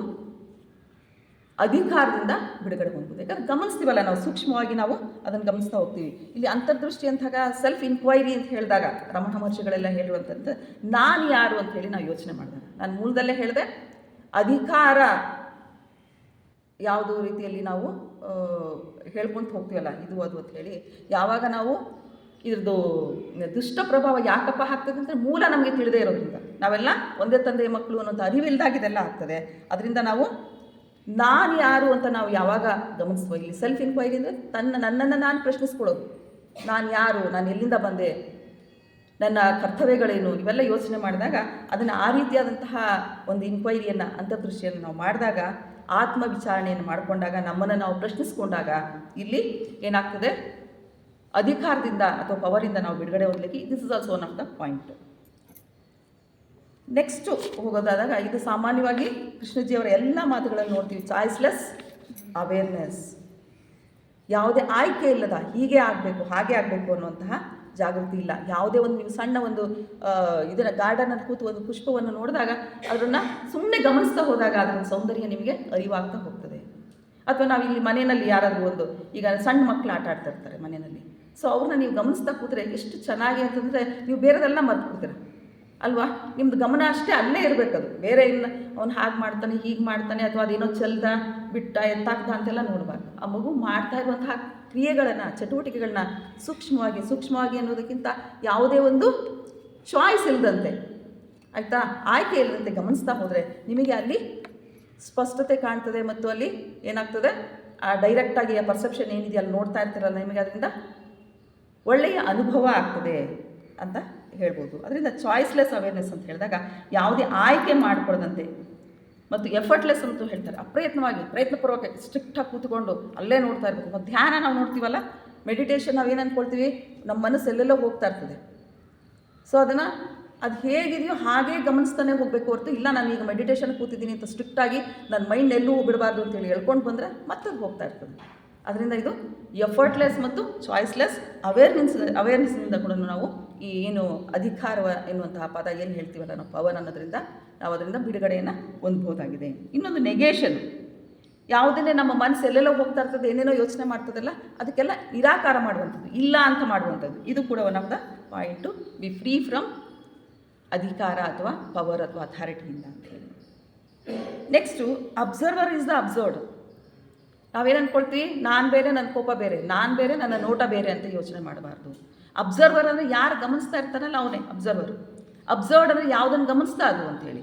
ಸೊ ನಾವೇನು ಮಾಡ್ತೀವಿ, ಯಾವಾಗಲೂ ನಾನು ಬೇರೆ ನಮ್ಮ ಕೋಪ ಬೇರೆ, ನಾನು ಬೇರೆ ನನ್ನ ನೋಟ ಬೇರೆ, ವೀಕ್ಷಕ ವೀಕ್ಷಿತ ಇವೆಲ್ಲ ಪದಗಳನ್ನು ಮತ್ತೆ ನಾವು ಹೇಳ್ತಾ ಇರ್ತೀವಿ. ಮತ್ತು ಆಲೋಚಕ, ನಮ್ದೇನೋ ಯೋಚನೆ ಮಾಡ್ತಾ ಇರ್ತೀವಿ, ನಾನೇ ಬೇರೆ ಆ ಆಲೋಚನೆನೇ ಬೇರೆ ಅಂತಿಲ್ಲ, ಇವೆಲ್ಲ ಒಂದೇ ಅಂತೇಳಿ ಯಾವಾಗ ನಮಗೆ ಜ್ಞಾನೋದಯ ಆಗ್ತದೋ ಆವಾಗ the observer is the observed, ನೋಡುವವ ನೋಟ ಇವೆರಡು ಒಂದೇ ಆದಾಗ, ಅವೆರಡರಲ್ಲಿ ವ್ಯತ್ಯಾಸ ಇಲ್ಲದಾಗ ಏನಾಗ್ತದೆ, ಇಲ್ಲಿ ಕೂಡ ನಾವು ಅಥಾರಿಟಿ ಅಥವಾ ಪವರಿಂದ ನಾವು ಬಿಡುಗಡೆನ ಹೊಂದ್ಬೋದಾಗಿದೆ. ಸೊ ಅವಾಗ ಯಾವಾಗ ಈ ಥರ ಆಗ್ತದೆ ಅಂತ ಹೇಳಿದಾಗ ಆಮೂಲಾಗ್ರ ಬದಲಾವಣೆ ಆಗ್ತದೆ. ರ್ಯಾಡಿಕಲ್ ಟ್ರಾನ್ಸ್ಫಾರ್ಮೇಷನ್ ಆಗ್ತದೆ. ಯಾವ ರೀತಿ ಗಮನಿಸ್ತಾ ಹೋದಾಗ ಯಾವುದೇ ಒಂದು ಇಂಟರ್ಫಿಯರೆನ್ಸ್ ಇಲ್ಲದಂತೆ ಯಾವುದೇ ದೋಷಾರೋಪಣೆಗಳನ್ನು ಮಾಡದೇ ಇದ್ದಾಗ ಅಲ್ಲಿ ಒಂದು ರೀತಿಯಾದಂತಹ ಬದಲಾವಣೆಯನ್ನು ನೋಡ್ತೀವಿ. ಬದಲಾವಣೆ ಅಂತ ಹೇಳಿದಾಗ ಸೂಪರ್ಫಿಷಿಯಲ್ ಅಲ್ಲ, ಸುಮ್ಮನೆ ಮೇಲ್ಪದರದಲ್ಲಿ ಏನೋ ಬದಲಾವಣೆ ಮಾಡಿ ಏನೋ ಇರಪ್ಪ ಅಂತ ಹೇಳಿದ್ರೆ ಒಬ್ಬ ವ್ಯಕ್ತಿ ಸಡನ್ನಾಗಿ ಏನೋ ಚೇಂಜ್ ಆಗಿಬಿಟ್ನಲ್ಲ ಅಂತ ಹೇಳಿದ್ರೆ ಅವನು ಮೇಲ್ನೋಟಕ್ಕೆ ಚೇಂಜ್ ಆಗಿರೋದಲ್ಲ, ಅವನು ಅಂತರ್ದೃಷ್ಟಿಯಿಂದ ಒಳಗಿಂದ ಅವನು ಬದಲಾವಣೆ ಆಗಬೇಕು. ಈ ರೀತಿಯಾದಂಥ ಯಾವಾಗ ಆಗ್ತದೆ ಅಂತ ಹೇಳಿದ್ರೆ ನೀವು ಅಧಿಕಾರದಿಂದ ವಿಮುಖರಾದಂತಹ ದುಷ್ಟ ಪ್ರಭಾವವಾದಂತಹ ಅಧಿಕಾರದಿಂದ ನೀವು ವಿಮುಖರಾದಾಗ ನಿಮಗೇನಾಗ್ತದೆ, ಈ ರೀತಿಯಾದಂತಹ ಅಂತರ್ದೃಷ್ಟಿ ಬರ್ತದೆ. ಅಂದ್ರೇನು ರ್ಯಾಡಿಕಲ್ ಚೇಂಜಸ್ಸು ಟ್ರಾನ್ಸ್ಫಾರ್ಮೇಷನು ಆಗ್ತದೆ. ಸೊ ಇದಿಷ್ಟು ನಾವು ಅಧಿಕಾರದ ಬಗ್ಗೆ ನೋಡೋಕ್ಕೆ ಹೋದಾಗ, ಇನ್ನು ಅರಿವು ಅಂತ ಹೇಳಿದ್ರೆ ಈಗೇನು ಇಷ್ಟು ತನಕ ನಾವು ಅಧಿಕಾರದ ಬಗ್ಗೆ ನೋಡ್ತಾ ಹೋದ್ವಿ. ಅಧಿಕಾರದ ಬಗ್ಗೆ ಒಂದು ಟೋಟಲ್ ಅನಾನಿಮಿಟಿ ಅಂತ ಹೇಳಿದ್ವಿ, ನೆಗೇಷನ್ ಹೇಳಿದ್ವಿ, ಚಾಯ್ಸ್ಲೆಸ್ ಅವೇರ್ನೆಸ್ ಅಂತ ಹೇಳಿದ್ವಿ, ಆಮೇಲಿಂದ 5 ಹೇಳಿದ್ನಲ್ಲ ಯಾವ್ಯಾವುದು, ಟೋಟಲ್ ಅನಾನಿಮಿಟಿ, ಸೆಲ್ಫ್ ಇನ್ಕ್ವೈರಿ ಅಂತರ್ದೃಷ್ಟಿ, ನಮ್ಮನ್ನು ನಾವು ವಿಚಾರಿಸ್ಕೊಳ್ಳುವಂಥದ್ದು, ಆತ್ಮವಿಚಾರ, ನಾನು ಯಾರು ಅಂತ ತಿಳ್ಕೊಳ್ಳುವಂಥದ್ದು, ಆಮೇಲೆ effortless awareness, choiceless awareness, absurd is same ಅಂತ ತಿಳ್ಕೊಳ್ಳುವಂಥದ್ದು, ನೆಗೇಷನ್ನು. ಸೊ ಇವೆಲ್ಲ ವಿರುದ್ಧವಾದಂಥದ್ದು. ನಾವಲ್ಲಿ ಅಧಿಕಾರದಿಂದ ಬಿಡುಗಡೆ ಹೊಂದ್ತೀವಿ ಈ ಎಲ್ಲ ಅಂಶಗಳಿಂದ ಅಂತ ಹೇಳಿದಾಗ, ಹಾಗಾದರೆ ಅರಿವು ಅಂತ ಹೇಳಿದ್ರೇನು, ಇದರಿಂದ ವಿರುದ್ಧವಾದಂಥದ್ದೇ ಅರಿವು. ಸೊ ಯಾವ ರೀತಿಯಾಗಿ ಯಾವುದೇ ಆಯ್ಕೆ ಇಲ್ಲದಂತಹ ಅಪ್ರಯತ್ನವಾದಂತಹ ಅರಿವು, ಜ್ಞಾನ, ನಮಗೆ ಪ್ರಜ್ಞೆ ಯಾವಾಗ ಉಂಟಾಗ್ತದೆ ಅದು ನಮಗೆ ರಿಯಲೈಸೇಷನ್ನ ಕೊಡ್ತದೆ, ಆತ್ಮೋನ್ನತಿಗೆ ದಾರಿ ಆಗ್ತದೆ. ಸೊ ಇಲ್ಲಿ ಅಧಿಕಾರ with realization, without realization. With realization ಇದ್ದಾಗ ಅಲ್ಲಿಂದ ಸತ್ಕಾರ್ಯಗಳು ಎಲ್ಲ ಒಳ್ಳೆ ರೀತಿಯ ಉನ್ನತಿಗೆ, ಸಮಾಜಕ್ಕೆ ಒಳಿತಾಗ್ತದೆ. ಸೊ ವಿತೌಟ್ ರಿಯಲೈಸೇಷನ್ ಇದ್ದಾಗ ನಾವು ಆಗ್ಲಿಂದ ನೋಡ್ತಾ ಬಂದು ಯಾವ ರೀತಿ ದುಷ್ಟ ಪರಿಣಾಮಗಳು ಆಗ್ತದೆ ಅಂಥೇಳಿ. ಸೊ ಇನ್ನೊಂದು ಕೃಷ್ಣಜಿಯವರು ಹೇಳ್ತಾ ಹೋಗ್ತಾರೆ, ನಿಮಗೆ ಬಿಗಿನಿಂಗಲ್ಲೇ ಅವರ ನುಡಿಮುತ್ತುಗಳನ್ನ ಹೇಳ್ತಾ ಹೋದೆ, ನಮ್ಮನ್ನು ಜಾಗೃತಿಯಿಂದ ಗಮನಿಸ್ತಾ ಹೋದರೆ ನಮಗೆ ಯಾರ ಗುರುವಿನ ಅವಶ್ಯಕತೆಯೂ ಇಲ್ಲ, ಯಾವ ದೊಡ್ಡ ಗ್ರಂಥದ ಅವಶ್ಯಕತೆಯೂ ಇಲ್ಲ ಅಂತ. ಅದರಂತೆ ಇಲ್ಲಿ first point realization, how to get realized ಅಂತ ಹೇಳಿದ್ರೆ ಅಲ್ಲಿ ಯಾವುದೇ ಗುರು ಅಥವಾ ಮಾರ್ಗವು ಇಲ್ಲ ಅಥವಾ ಅವಶ್ಯಕತೆ ಇಲ್ಲ ಅಂತ ಹೇಳ್ತಾರೆ. ಕೃಷ್ಣಜಿ ಹೇಳುವಂತೆ truth is a pathless land, ಸತ್ಯಕ್ಕೆ ಯಾವುದೇ ಆದಂಥ ದಾರಿ ಮಾರ್ಗ ಇಲ್ಲ ಅಂತ ಹೇಳ್ತಾರೆ. ಸೊ ಯಾವುದೇ ಒಂದು ವ್ಯಕ್ತಿ ಅಥವಾ ಸಂಘಟನೆ, ಧರ್ಮ, ವ್ಯಕ್ತಿಯನ್ನು ಅನುಸರಿಸುವ ಮೂಲಕ ನಾವು ಸತ್ಯವನ್ನು ಹೊಂದಲಿಕ್ಕೆ ಆಗಲ್ಲ. ಆಗುತ್ತಾ? ಯಾರನ್ನಾರು ಫಾಲೋ ಮಾಡ್ತಾಯಿದ್ರೆ ಬೇರೆಯಾದಂತಹ ಲೌಕಿಕ ಸುಖಗಳನ್ನು ಪಡೀಲಿಕ್ಕೆ ಈ ಟಿ ವಿನಲ್ಲಿ ನೂರಾರು ಚಾನೆಲ್ಗಳಲ್ಲಿ ಬರ್ತಾ ಇರ್ತದೆ. ನಮ್ಮ ದಿನನಿತ್ಯ ಇದನ್ನು ಏನು ಭವಿಷ್ಯವನ್ನು ಹೇಳ್ತಾರೆ, ಇಂತಹ ಗುರುವಿನ ಹತ್ರ ಹೋದರೆ ಈ ರೀತಿಯಾದಂಥ ಅದ್ಭುತವಾದಂತಹ ಆಗ್ತದೆ ಅಂತ ಹೇಳ್ತಾರೆ. ಬಟ್ ಇದು ನಿಜವಾದಂತಹ ಸತ್ಯ, ಅಂತಿಮ ಸತ್ಯವನ್ನು ಕಂಡುಕೋಬೇಕಾದ್ರೆ, ನಾವು ಬಿಡುಗಡೆಯನ್ನು ಹೊಂದಬೇಕಾದ್ರೆ ಇಲ್ಲಿಂದ ನಮಗೆ ಯಾವ ಗುರುವಿನ ಅವಶ್ಯಕತೆಯೂ ಇಲ್ಲ, ಏನೂ ಇಲ್ಲ, ಮತ್ತು ಸತ್ಯವನ್ನು ಸ್ವಲ್ಪ ತಲುಪಲಿಕ್ಕೆ ಯಾವ ಮಾರ್ಗವೂ ಸಹಿತ ಇಲ್ಲ. So truth is a pathless land. ಮತ್ತು next choiceless awareness, effortless awareness. So ಯಾವುದೇ ಆಯ್ಕೆ ಇಲ್ಲದ ಜಾಗರೂಕತೆಯಿಂದ ಕೂಡ ನಮಗೆ ಅರಿವು ಉಂಟಾಗ್ತದೆ. ಯಾವುದೇ ವಿಶ್ಲೇಷಣೆ, ಅನಲೈಸ್ ಮಾಡೋದು, ಇದು ಸರಿ ತಪ್ಪು ಅಂತ ಹೇಳುವಂಥದ್ದು, ಮತ್ತು ದೋಷಗಳನ್ನು ಹೇಳೋದು, ಇದು ಸರಿ ಇದು ತಪ್ಪು ಸೊ ಅಂತ ಹೇಳಿ ದೋಷವನ್ನು ಆರೋಪಣೆ ಮಾಡ್ಬೋದು, ಅಥವಾ ಕೆಲವು ಸಲ ನಾವೇನೇ ಬೇಜಾರು ಮಾಡ್ಕೋಬೋದು. ಈಗೇನಾದರೂ ಒಂದು ಆಫೀಸ್ ಸೆಟಪ್ಪಲ್ಲಿ ಬಾಸ್ ಏನೋ ಬೈದ ಅಂತ ಹೇಳಿದಾಗ ಅದರಿಂದ ನಾವು ದುಃಖವನ್ನು ಅನುಭವಿಸೋದಲ್ಲ, ಅಥವಾ ಅವನ ಬಗ್ಗೆ ವಿರುದ್ಧವಾಗಿ ಥಿಂಕ್ ಮಾಡೋದಲ್ಲ. ಸೊ ಅದರಿಂದ ಕೊರಗಲೂಬಾರ್ದು, ಅವನ ಬಗ್ಗೆ ವಿರುದ್ಧವಾದಂತಹ ಮನೋಭಾವವನ್ನು ಹೊಂದಬಾರ್ದು. ಮತ್ತು ಇನ್ನೊಂದು ಏನಪ್ಪ ಅಂತ ಹೇಳಿದ್ರೆ, ಅರಿವು ಅಂತ ಹೇಳಿದಾಗ ಯಾವುದೋ ಹಿಂದಿಂದಲ್ಲ, ಹಿಂದೆ ಹೇಗಿತ್ತು, ಪಾಸ್ಟ್ ಎಕ್ಸ್ಪೀರಿಯನ್ಸಸ್ ಅಥವಾ ಫ್ಯೂಚರ್ ಹಿಂಗೆ ಕಲರ್ಫುಲ್ ಆಗಿದೆ ಅನ್ನುವಂಥದ್ದಲ್ಲ. ಸೊ ಇದನ್ನು ಕ್ಷಣದಿಂದ ಕ್ಷಣಕ್ಕೂ ಬದುಕುವಿಕೆ. So every moment we should live in every moment. ಪ್ರತಿ ಕ್ಷಣದಲ್ಲೂ ಸಹಿತ ನಾವು ಬದುಕಬೇಕು. ಸೊ ಹಿಂದಿನ ಅನುಭವದ ಮೇಲೆ ಮುಟ್ಕೋದಲ್ಲ. ಈಗೇನಿದೆ ಸುಮ್ಮನೆ ಗಮನಿಸ್ತಾ ಹೋದರೆ ಆಟೋಮ್ಯಾಟಿಕ್ಕಾಗಿ ಅದೇ ನಮಗೆ ಮಾರ್ಗವನ್ನು ತೋರಿಸ್ತಾ ಹೋಗ್ತದೆ. ಹಿಂದಿನ ಅನುಭವನ ಆಗ್ತಾಗ ಏನಾಗ್ತದೆ, ಅಲ್ಲಿ ಯಾವುದೇ ಹೊಸತನ ಬರಲ್ಲ. ಹಳೆಯದ್ರ ಮೇಲೆ ನಾವೇನು ಮಾಡ್ತೀವಿ, ಹಳೆ ಮನೆ ಮೇಲೇ ಕಟ್ಟಡಗಳನ್ನ ಕಟ್ತಾ ಹೋಗ್ತೀವಿ. ಅದರಿಂದ ಇಲ್ಲಿ ಹೊಸತನ ಬರಲ್ಲ. ಹೊಸತನ ಬೇಕು ನಿಮಗೆ, ಚೇಂಜಸ್ ಬೇಕು ಅಂದರೆ, ರ್ಯಾಡಿಕಲ್ ಟ್ರಾನ್ಸ್ಫಾರ್ಮೇಷನ್ ಆಗಬೇಕು ಅಂದರೆ, ಮೂಲಭೂತವಾದಂತಹ ಬದಲಾವಣೆ ಬೇಕು ಅಂದರೆ ಅಲ್ಲಿ ಹೊಸತನ ಬೇಕು. ಅಲ್ಲಿ ಕ್ಷಣದಿಂದ ಕ್ಷಣಕ್ಕೆ ನಾವು ಏನು ಮಾಡಬೇಕು, ಬದುಕ್ತಾ ಹೋಗಬೇಕು. ಅಂದ್ರೇನು, ಎಕ್ಸ್ಪೀರಿಯನ್ಸ್ ಮಾಡ್ತಾ ಹೋಗಬೇಕು ಅಂತ. ಸೊ ವರ್ತಮಾನದಲ್ಲಿ ಬದುಕುವುದೇ ಇದಕ್ಕೆ ನಾವೇನು ಹೇಳ್ತೀವಿ, ಕ್ಷಣ ಕ್ಷಣಕ್ಕೆ ಬದುಕಿಸುವಂಥದ್ದು. ಸೊ ನಾವು ಕೆಲವು ಸಲ ಮನೆಯಲ್ಲೂ ಅಷ್ಟೇ ಇಷ್ಟೊಂದೆಲ್ಲ ನಾವು ಅವಘಡಗಳಾದಾಗ ಹೇಳ್ತೀವಿ, ನಾವೇನೋ ಒಲೆ ಮೇಲೆ ಏನೋ ಇಟ್ಟಿರ್ತೀವಿ, ಸಿಂಪಲ್ಲಾಗಿ ಹೇಳಬೇಕು ಅಂತ ಹೇಳಿದ್ರೆ ಹಾಲೇನೋ ಇಟ್ಟಿರ್ತೀವಿ, ನಾವು ಅಲ್ಲೇ ನೋಡ್ತಾ ಇರ್ತೀವಿ, ಬಟ್ ನಮ್ಮ ಮೈಂಡ್ ಎಲ್ಲೋಗಿರ್ತದೆ, ಎಲ್ಲೆಲ್ಲೋ ತಿರುಗ್ತಾ ಇರ್ತದೆ. ಅದು ಉಪ್ಪು ಹೋಗ್ತದೆ, ಉಪ್ಪಿದ ಮೇಲೆ ನಮಗೆ ಅಲ್ಲಿ ನಾವು ಪ್ರೆಸೆಂಟ್ ಅಂದರೆ we are not in present, ಇದರಲ್ಲಿ ಇರೋದಿಲ್ಲ, ಮೂಡಲ್ಲಿ ಇರೋದಿಲ್ಲ ಅಂಥೇಳಿ. ಸೊ ಅದರಿಂದ ಕ್ಷಣಕ್ಕೂ ಆ ಕ್ಷಣದಲ್ಲಿ ಏನಿದೆಯಲ್ಲ ಅಲ್ಲಿದ್ದರೆ ನೀವು ಅಲ್ಲಿ ಒಳ್ಳೆ ರೀತಿಯಾದಂಥ ಉತ್ಪನ್ನ ಕಾರ್ಯಗಳು ನಡೀತದೆ ಅಂಥೇಳಿ. ನೆಕ್ಸ್ಟ್ ಆಲೋಚನೆಯ ಮಿತಿ. ಸೊ ಆಲೋಚನೆಯ ಮಿತಿ ಏನು ಹೇಳ್ತಾರೆ ಕೃಷ್ಣಜಿಯವರ ಪ್ರಕಾರ, ಆಲೋಚನೆ ಯಾವಾಗಲೂ ಹಿಂದಿನ ಅನುಭವ. ಸೊ ನಮ್ಮ ಆಲೋಚನೆ ಯಾವಾಗಲೂ ಹಿಂದಕ್ಕೆ ಹೋಗ್ತದೆ ಇಲ್ಲ ಮುಂದಕ್ಕೆ ಹೋಗ್ತದೆ, ಪ್ರೆಸೆಂಟಲ್ಲಿ ಇರೋದೇ ಇಲ್ಲ ನಾವು ಅಲ್ವಾ. ಆ್ಯಕ್ಚುಲಿ ಪ್ರೆಸೆಂಟಲ್ಲಿ ಆಲೋಚನೆಯ ಮಿತಿ ಇರಬೇಕು ನಮಗೆ. ಹೇಗೆ ಅಂತ ಹೇಳಿದ್ರೆ ಆಲೋಚನೆ ಯಾವಾಗಲೂ ಹಿಂದಿನ ಅನುಭವ ಆಗಲಿ ಜ್ಞಾನದ ಪ್ರಕ್ರಿಯೆಯಿಂದಾಗಲಿ ಆಲೋಚನೆಯ ಮೂಲಕ ಸಂಪೂರ್ಣ ಅರಿವನ್ನು ಜ್ಞಾನವನ್ನು ಪಡೆಯಲು ಸಾಧ್ಯವಿಲ್ಲ. ಯಾಕಂದರೆ ಅದು ಬರೀ ಪ್ಯಾಚ್ ಔಟ್ ಆಗಿಬಿಡ್ತದೆ ಅಲ್ವಾ, ಹೊಸತನ ಇರೋದಿಲ್ಲ ಅಂಥೇಳಿ. ಪ್ರೆಸೆಂಟಲ್ಲಿದ್ದು ಸುಮ್ಮನೆ ಗಮನಿಸ್ತಾ ಹೋದಾಗ ಎಷ್ಟೊಂದು ನಮಗೆ ಕಲಿಕೆ ಉಂಟಾಗ್ತದಲ್ಲ ಅಂಥೇಳಿ. ನೀವು ಸುಮ್ಮನೆ ಹೋಗಿ ಒಂದು ಗಾರ್ಡನಲ್ಲಿ ಕೂತ್ಕೊಳ್ಳಿ, ಪಾರ್ಕಲ್ಲೋ ಗಾರ್ಡನಲ್ಲಿ ಕೂತಾಗ ಅಲ್ಲಿ ಸುಮ್ಮನೆ ಗಮನಿಸ್ತಾ ಇದ್ರೆ ಸಾಕು. ಅಲ್ಲಿರುವಂಥ ಹೊಸತನ, ಅಲ್ಲಿ ಹಸಿರುತನ, ಹೂವು, ಇದು ಒಂದು ದುಂಬಿಗಳಿರ್ಬೋದು ಅಥವಾ ಜನಗಳೇ ಇರ್ಬೋದು. ಸುಮ್ಮನೆ ಗಮನಿಸ್ತಾ ಇದ್ರೆ ನಮಗೇನೋ ಒಂದು ರೀತಿಯಾದಂತಹ ಆನಂದ, ಅಲೌಕಿಕವಾದಂಥ ಆನಂದ ಉಂಟಾಗ್ತದೆ. ನೆಕ್ಸ್ಟ್ ಆಂತರಿಕ ಮೌನ. ಇದು ಕೂಡ ನಾವು ರಿಯಲೈಸೇಷನ್ ಪಡೀಲಿಕ್ಕೆ ಶಬ್ದಗಳ ಅನುಪಸ್ಥಿತಿಯಲ್ಲಿ ಆಂತರಿಕ ಮೌನವು ಸ್ವಯಂ ಅರಿವಿಗೆ ಕಾರಣವಾಗ್ತದೆ ಮತ್ತು ಅವಶ್ಯಕತೆ ಇದೆ ಅಂತ ಹೇಳ್ತಾರೆ.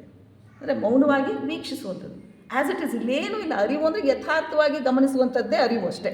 ಅದನ್ನು ಹಲವಾರು ಹೇಗೆ ಮಾಡ್ತಾರೆ ಕೃಷ್ಣಜಿಯವರು ಅಂತ ಹೇಳಿದ್ರೆ ನಿಮಗೆ ಒಂದು ಸಲ ಹೇಳ್ಬಿಟ್ಟು ಸುಮ್ಮನೆ ಬಿಟ್ಬಿಡಲ್ಲ ನಿಮಗೆ. ಅದನ್ನು ನೋಡ್ತಾ ಇರಿ, ನಿಮಗೆ ಹಲವಾರು ಉದಾಹರಣೆಗಳನ್ನು, ಹಲವಾರು ಏನು ಹೇಳ್ತಾರಲ್ಲ ಸಿಚುವೇಶನ್ಸ್ನ ಅವರು ನಮ್ಮ ಕಣ್ಮುಂದೆ ತೆರ್ಕೊಂತ ಹೋಗ್ತಾರೆ. ನೀವು ಅದು ಓದ್ತಾ ಇದ್ರೆ ಸಾಕು. ಬಟ್ ಒಂದು ಸಲ ಓದಿದ್ರಂತೂ ಗೊತ್ತಾಗಲ್ಲ ನಮಗೆ. ಮತ್ತೆ ಅದನ್ನು ನೀವು ಅವಲೋಕಿಸಬೇಕು. ಮತ್ತೆ ಓದಿದಾಗ ಪ್ರತಿ ಸಲ ನಿಮಗೆ ಹೊಸತನ ಅನುಭವ ನಿಮಗೆ ಅಲ್ಲಿ ಆಗ್ತದೆ. ಇದೇ ಕೃಷ್ಣಜಿಯವರ ವಿಶೇಷ ಅಂತ ಹೇಳ್ಬೋದಾಗಿದೆ.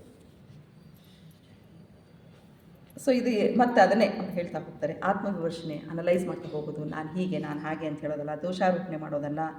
ಸೊ ಇದೆಲ್ಲನೂ ಇಲ್ಲದೆ ಇರುವಂಥದ್ದೇ ಯಥಾರ್ಥ ಭಾವನೆಯೇ ಅರಿವು ಅಂತ ಹೇಳ್ತಾರೆ.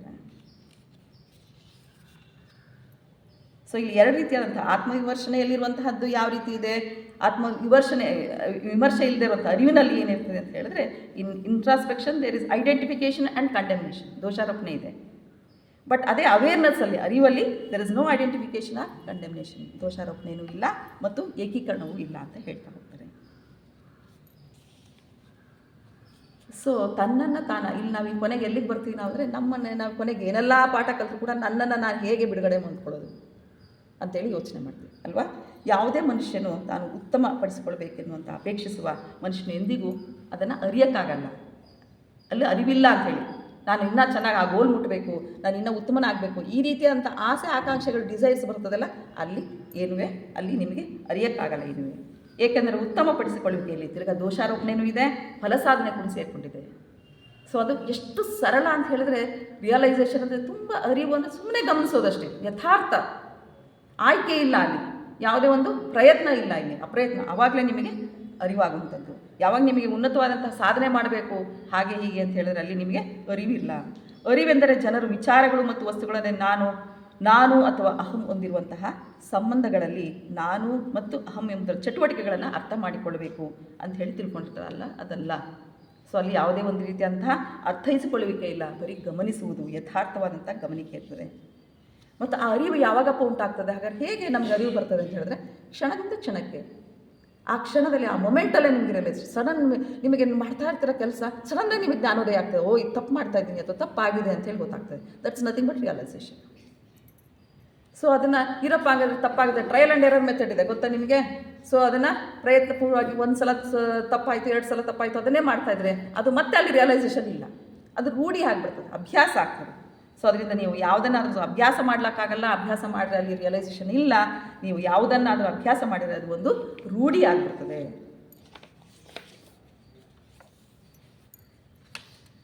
ಸೊ ಇದು ಒಂದೆರಡು ಎಕ್ಸಾಂಪಲ್ಸ್ ನೋಡಿಕೊಂಡು ನಾವೀಗ ಕನ್ಕ್ಲೂಡ್ ಮಾಡ್ತಾನೆ. ಸೊ ಈಗ ಹಾಗಾದರೆ ಅಧಿಕಾರ ಯಾವ್ಯಾವ ಥರ ನೋಡಿದ್ವಿ, ಒಳ್ಳೇದೇನು, ವಿತ್ ರಿಯಲೈಸೇಷನ್, ವಿತೌಟ್ ರಿಯಲೈಸೇಷನ್ ನೋಡ್ತಾ ಹೋದ್ವಿ. ಹಾಗೆ ರಿಯಲೈಸೇಷನ್ ಅಂದರೆ ಏನು, ಅರಿವು ಅಂದರೆ ಏನು, ಸಿಂಪಲಾಗಿ ಬರೀ ಚಾಯ್ಸ್ಲೆಸ್ ಆ್ಯಂಡ್ ಎಫರ್ಟ್ಲೆಸ್ ಅವೇರ್ನೆಸ್ ಅಷ್ಟೇ, ಜಾಗೃತಿ ಅಷ್ಟೇ ಅಂತ ಹೇಳ್ತಾ ಹೋದ್ವಿ. ಆದರೆ ನಾವೆಲ್ಲ ಏನೇನ ಸಾಧನೆ ಮಾಡಬೇಕು, ಹಾಗೆ ಹೀಗೆ ದೋಷಾರೋಪಣೆ ಮಾಡ್ತೀವಿ, ಅದು ಇದು ಅಂತಂದರೆ ಅವೆಲ್ಲ ಅರಿವಲ್ಲ ಅಂತ ತಿಳ್ಕೊಂಡ್ವಿ. ಹಾಗಾದರೆ ನಾವು ಈ ಒಂದೆರಡು ಎಕ್ಸಾಂಪಲ್ಸ್ ನೋಡೋದಾದರೆ ದಯಮಾಡಿ ಯಾರು ಹೇಳೋರಿದ್ರೆ ತಮಗೆ ತಿಳುವಳಿಕೆ ಅಂತ ಹೇಳಿದ್ರೆ ನಾನು ತಿಳ್ಕೊಳ್ಳೋಕ್ಕೆ ಅನುಕೂಲ ಆಗ್ತದೆ. ಈ ಒಂದು ವಿಷಯವನ್ನು ಅಥವಾ ಒಂದು ಏನು ಹೇಳ್ತಾರಲ್ಲ, ಒಂದು ಇನ್ಸಿಡೆಂಟ್ನ ನಾವು ಅರಿವೇನು ಅಥವಾ ಅದರಿಂದ ಅಧಿಕಾರ ಯಾವುದು, ರಿಯಲೈಸೇಷನ್ ಯಾವುದು ಅಂತ ನೋಡ್ಬೋದು. ಅದನ್ನು ಒಬ್ಬ ವ್ಯಕ್ತಿ ಅಸೂಯೆಯಿಂದ ಕೂಡಿರ್ತಾನೆ ಅಂತ ತಿಳ್ಕೊಂಡು, ಆಯಿತಾ, ಅಸೂಯೆ ಬಂತು ಅವನಿಗೆ. ಸೊ ಅಲ್ಲಿ ಅಧಿಕಾರ ಅನ್ನೋಂಥದ್ದು ಏನಾಗ್ತದೆ, ಅಸೂಯೆನ ಅಧಿಕಾರದಿಂದ ಏನು ಮಾಡ್ತಾನೆ ಅವನು ವ್ಯಕ್ತಿ, ಅಧಿಕಾರದ ಮನೋಭಾವ ಇದ್ದರೆ ಏನು ಮಾಡ್ಬೋದು, ಅಲ್ಲಿ ಏನು ಮಾಡ್ತಾನೆ ಅಸೂಯೆ ಬಂದಾಗ. ಈಗ ಅವನಿಗೆ ಯಾರ ಮೇಲೋ ಅಸೂಯೆ ಬಂತಪ್ಪ, ಈಗ ನನಗೆ ಯಾರ ಮೇಲೋ ಅಸೂಯೆ ಬಂತು, ನಾನು ಫಸ್ಟ್ ಅಧಿಕಾರದ ವತಿಯಿಂದ ನೋಡಿದಾಗ ಏನು ಮಾಡ್ತೀನಿ ಅದಾಗ ಅಸೂಯೆನ, ಅದನ್ನು ತೋರ್ಸಕ್ಕೆ ಹೋಗ್ಬೋದು. ಒಂದು ನಾನು ಪ್ರಬಲಲಾಗಿದ್ದರೆ, ಅದೇನೋ ಹೇಳ್ತಾರಲ್ಲ ಈಗ ಒಂದು ಬಡವನ ಕೋಪ ದೌಡೆ ಇದು ಅಂತಾಗ ಆ ಥರ ಆಗಲ್ಲ. ಯಾಕಂದರೆ ಅದು ವಿರುದ್ಧವಾಗೂ ಇರ್ಬೋದು, ನಾನು ತುಂಬ ವೀಕ್ ಇರ್ಬೋದು, ದುರ್ಬಲಳಿರ್ಬೋದು. ಅವಾಗ ನಾನೇನು ಮಾಡ್ತೀನಿ, ಅವಾಗ ಅದನ್ನು ನನ್ನ ಮೇಲೆ ನಾನೇನೋ ಮಾಡಿದ್ದೀನಿ ತಪ್ಪು ಅಂತೇಳಿ ನನ್ನ ಮೇಲೆ ದೋಷವನ್ನು ಹಾಕ್ಕೋಬೋದು. ಅಥವಾ ಸರಿ ತಪ್ಪುಗಳನ್ನು ಅಥವಾ ಈ ಥರ ಅಸೂಯೆ ಪಡಬಾರ್ದು ನಾನು ಅಂತ ಹೇಳ್ಬಿಟ್ಟು ನಾನೇನು ಮಾಡ್ಬೋದು, ಅದನ್ನು ಸಪ್ರೆಸ್ ಮಾಡೋಕ್ಕೆ ನೋಡ್ಬೋದು, ಅದ್ಮಗ್ ನೋಡ್ಬೋದು. ಅದು ಸಹಿತ ಮನೋಭಾವ ಏನಪ್ಪ ಅಂದರೆ ಅಧಿಕಾರದಿಂದ ಮಾಡುವಂಥದ್ದು. ಸೊ ಇದೇನಾಗ್ತದೆ, ನನಗೆ ಬಂದಿರುವಂಥ ಅಸೂಯೆಯನ್ನು ನಾವು ಅದನ್ನು ತಡಿಬಹುದು, ಅಥವಾ ಸಪ್ರೆಸ್ ಮಾಡ್ಬೋದು, ಅಥವಾ ಇನ್ನೊಂದು ರೀತಿಯಲ್ಲಿ ಅದನ್ನು ಬೇರೆ ರೀತಿಯಾಗಿ ದುಷ್ಪರಿಣಾಮವನ್ನು ಮಾಡ್ಬೋದು. ಸೊ ಇದೆಲ್ಲ ಏನಾಗ್ತದೆ, ಇದು it gives an example for authority, ಪವರ್ಗೆ ಉದಾಹರಣೆ. ಅದನ್ನೇ ನೀವು ಇವಾಗ ರಿಯಲೈಸೇಷನಿಂದ ಮಾಡೋದಾದರೆ ಏನು, ಹೇಗೆ ಮಾಡ್ತೀರ ಅದನ್ನು? ಈಗ ನಾನು ಅಸೂಯೆ ಬಂದಿದೆ ನನಗೆ, ನಾನು ಅರಿವನ್ನು ಉಂಟು ಮಾಡ್ಕೋಬೇಕು, ಅದರಲ್ಲಿ ಅರಿವಿನ ಮೂಲಕ ನೋಡಬೇಕು, ಅದನ್ನು ಹೇಗೆ ಮಾಡಬೇಕು ಹೇಳಿ ಹೇಳಿ ದಯಮಾಡಿ ಹೇಳಿ ಪ್ಲೀಸ್. Yes correct. ಈಗ ನನಗೆ ಯಾಕಪ್ಪ ನನಗೆ ಈ ಅಸೂಯೆ ಬಂತು, ಅದ್ರ ಮೂಲ ಕಾರಣ ಏನು, ಅಥವಾ ನನ್ನ ಪಾಸ್ಟ್ ಎಕ್ಸ್ಪೀರಿಯೆನ್ಸ್ ಏನಿತ್ತು, ಯಾವುದರಿಂದ ಹಿಂಗಾಗಿದೆ, ಇದನ್ನು ಹೇಗೆ ನಾನು ಅರ್ಥಕೊಳ್ಳೋದು ಅಂತ ಹೇಳಿ ನೋಡಿದಾಗ, ಅದನ್ನು ಗಮನಿಸಿದಾಗ, ನಾವು ಸೂಕ್ಷ್ಮವಾಗಿ ಅದನ್ನು ಜಾಗೃತಿಯಿಂದ ಗಮನಿಸಿದಾಗ, ಎಚ್ಚರಿಕೆಯಿಂದ ಯಾಕೆ ನನಗೆ ಈ ಅಸೂಯೆ ಉಂಟಾಯಿತು ಈ ವ್ಯಕ್ತಿ ಬಗ್ಗೆ, ಅಥವಾ ಈ ಸಿಚುವೇಶನಲ್ಲಿ ಹಿಂಗೆ ಆಯಿತು ಅಂತೇಳಿ ನಾನು ಅದನ್ನು ಗಮನಿಸಿದಾಗ ಅಲ್ಲಿ ಅರಿವು ಉಂಟಾಗ್ತದೆ. ಅಲ್ಲಿ ಯಾವುದಂತಹ ನೆಗೆಟಿವಿಟಿ ಇರೋದಿಲ್ಲ. ಈ ರೀತಿ ಅಂದರೆ ಅಧಿಕಾರದಿಂದ ಹೀಗೆ ಮಾಡ್ಬೋದು, ಮತ್ತು ರಿಯಲೈಸೇಷನಿಂದ ಅದನ್ನು ಅರ್ಥವನ್ನು ಮೂಲವನ್ನು ತಿಳ್ಕೊಂಡು ನಾವು ಅದನ್ನು ಅಲ್ಲಿಗೆ ಕಟ್ ಡೌನ್ ಮಾಡ್ಬೋದು, ಮುಗಿಸ್ಬೋದು. ಹಾಂ ಹಾಂ ಹೌದು ಹೌದು ಹೌದು ಹೌದು ಹೌದು. ಸೊ ಅಲ್ಲಿ ಎರಡು ದ್ವಂದ್ವ ಇರಬಾರ್ದು, ಘರ್ಷಣೆ ಇರಬಾರ್ದು. ನಮ್ಮಲ್ಲೇ ನನ್ನ ಒಳ ಮನಸ್ಸಿನಲ್ಲೂ ಸಹಿತ ಘರ್ಷಣೆ ಉಂಟು ಮಾಡ್ಕೋಬಾರ್ದು, ದ್ವಂದ್ವತೆ ಇರಬಾರ್ದು, ಡ್ಯುಯಾಲಿಟಿ ಇರಬಾರ್ದು, ಏಕೀಕರಣ ಇರಬೇಕು. ಹೌದು, ವೆರಿ ಗುಡ್. ಹೌದು, ಅದಕ್ಕೆ ನಾನು ಪ್ರಾರಂಭದಲ್ಲಿ ಹೇಳಿದೆ, ನಿಮ್ಮಿಂದ ನಾನು ಕರೆಯೋದಿಲ್ಲ ಇವತ್ತು ನನಗಿಂತನೂ ಅಂತ ಹೇಳಿ.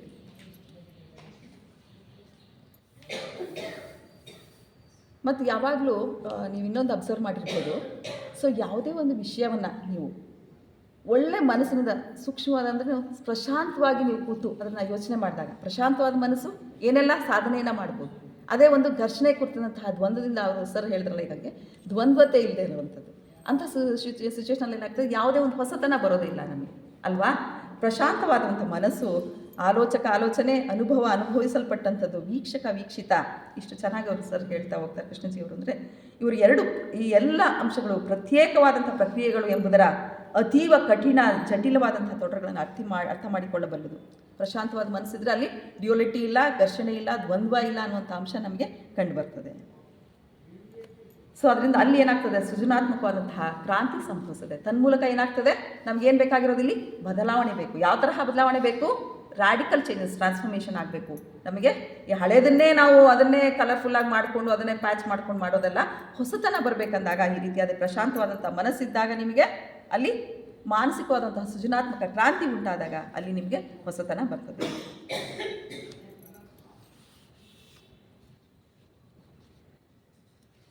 ಸೊ ಇದಿಷ್ಟು ನಾವು ಮಾಡ್ತಾ ಹೋದ್ವಿ. ಸೊ ಇಲ್ಲಿ ಮುಖ್ಯವಾಗಿ ಅಧಿಕಾರವನ್ನು ನಾವು ಯಾವ ರೀತಿಯಾಗಿ ಅಧಿಕಾರದಿಂದ ಬಿಡುಗಡೆ ಹೊಂದೋದಕ್ಕೆ ನಾನು 4-5 ಪಾಯಿಂಟ್ ಹೇಳಿದೆ, ಅದರಿಂದ ಮಾಡ್ಬೋದು. ಅರಿವನ್ನು ಯಾವ ರೀತಿಯಾಗಿ ರಿಯಲೈಸೇಷನ್ಗೆ ನಾವು ಯಾವ ರೀತಿ ಅರಿವನ್ನು ಪಡ್ಕೋಬೋದು ಅನ್ನೋದನ್ನು ನಾವು ನೋಡ್ತಾ ಹೋದ್ವಿ.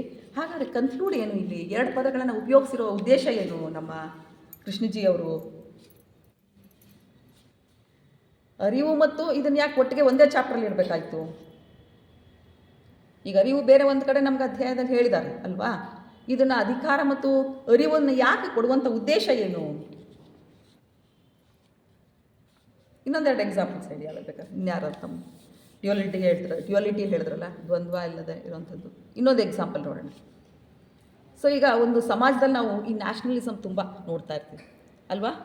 ರಾಷ್ಟ್ರೀಯತೆ ತುಂಬ, ಒಬ್ಬರು ಒಂದೊಂದು ಪಕ್ಷದ ಅಥವಾ ಒಂದೊಂದು ಸಮಾಜದಲ್ಲಿ ಒಂದೊಂದು ಇದರಲ್ಲಿ ಅವರು ಒಂದು ಸಂಘದಲ್ಲಿ ನಾವು ತುಂಬ ರಾಷ್ಟ್ರೀಯತೆ, ನಾವು ಯೂನಿಟಿಗೆ ತುಂಬ ಸಪೋರ್ಟ್ ಮಾಡ್ತೀವಿ ಅಂತ ಹೇಳ್ತೀವಿ ಅಲ್ವಾ, ಹೇಳ್ತಾ ಹೋಗ್ತಿರ್ತಾರೆ. ಸೊ ಇಲ್ಲಿ ಪವರ್ ಹೇಗಿರ್ತದೆ, ರಿಯಲೈಸೇಷನ್ ಹೇಗಿರ್ತದೆ, ದಯಮಾಡಿ ಹೇಳಿ. ಈಗ ರಾಷ್ಟ್ರೀಯತೆ ನಾನು ಬೆಳೆಸಬೇಕು, ಅದು ಎರಡು ರೀತಿಯಲ್ಲಿ ನೋಡ್ಬೋದು. ಒಂದು ಅಥಾರಿಟಿಯಿಂದ ನೋಡ್ಬೋದು, ಇನ್ನೊಂದು ರಿಯಲೈಸೇಷನ್, ಅರಿವಿನಿಂದ ಅಲ್ವಾ. ಅಥಾರಿಟಿ ಇದ್ದಾಗ ಏನು ಮಾಡ್ತೀವಿ ನಾವು, ಒಂದು ಸಮಾಜ ಏನು ಮಾಡುತ್ತೆ, ರಾಷ್ಟ್ರೀಯತೆ ಅದು ಬಿತ್ತಬೇಕೆಲ್ಲ ಕಡೆ, ಏನು ಮಾಡುತ್ತದು ಇಲ್ಲ. ಈಗ ಒಂದು ಸಮಾಜದಲ್ಲಿ ನಾವು ರಾಷ್ಟ್ರೀಯತೆ, ಒಂದು ಸಂಘ ಇದೆ, ಅವರು ರಾಷ್ಟ್ರೀಯತೆಯನ್ನು ಬಿಂಬಿಸ್ಬೇಕೆಲ್ಲ ಕಡೆ, ಅವ್ರು ಏನು ಮಾಡ್ತಾರೆ, ಅವ್ರೇನು ಮಾಡ್ತಾರೆ, ತಮ್ಮದೊಂದು ಅಜೆಂಡಾ ಇಟ್ಕೊಳ್ತಾರೆ. ಯಾವಾಗಲೂ ಹಿಡನ್ ಅಜೆಂಡಾ ಇದ್ದೇ ಇರ್ತದೆ, ಏನೋ ಒಂದು ಸತ್ಕಾರ್ಯ ಮಾಡಿ. ಸೊ ಹಂಗಾದಾಗ ಏನು ಮಾಡ್ತಾರೆ, ಅವರು ಪ್ರಚಾರವನ್ನು ಮಾಡ್ತಾರೆ ಅಲ್ವಾ, ಪ್ರಾಪಗಾಂಡ ಮಾಡ್ತಾರೆ.